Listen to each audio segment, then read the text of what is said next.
How important is mastering? Look, you're talking to a mastering engineer, so I'm going to obviously say it's very important, and it is important. I like, some people have said to me in the past, have said, like, a self-master, like someone who's mastering themselves, is the general public ever going to notice? You know, they don't know what they're listening to. Surely the song can, you know, if it's a good song, the public know it's a good song. And yeah, in some ways you are right. But one thing I always say on this subject is that when the general public, even if they don't know what they're hearing and whether it's good or whether it's mastered bad, and you know, they listen to a song, and I always say this, and I've done some tests with regards to this, and I'll quickly tell you a quick story in regards to A&R.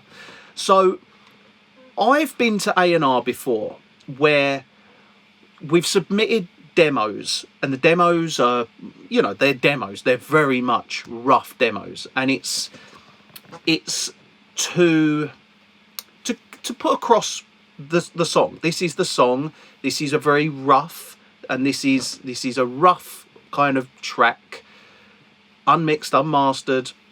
Here's the demos, and you can see the way that the A&R are looking at it, going, The difference being going to another A&R with the same songs, mixed, mastered, sounding incredible, their ears instantly pricked up. And that's the same with the general public.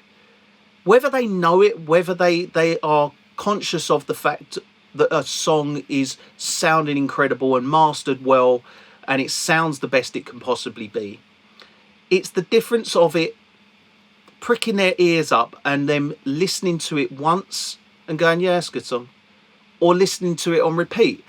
And a prime example of this is, and one that anyone has probably experienced, is, have you ever gone on YouTube watching different videos like this, where someone's talking and the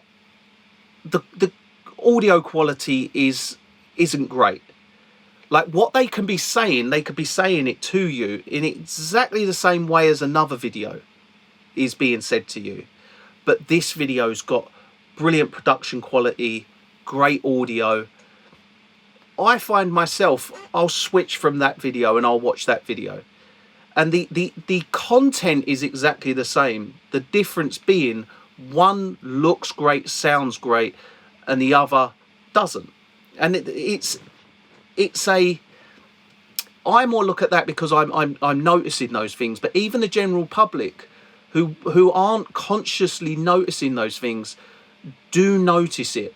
And in the back of their heads, they dislike that and they like that, but it's exactly the same content. And that's the same with mastering. When it comes to something that's mastered well and sounds great and it is the best it can possibly sound, the general public do pick up on that, even if they don't know it.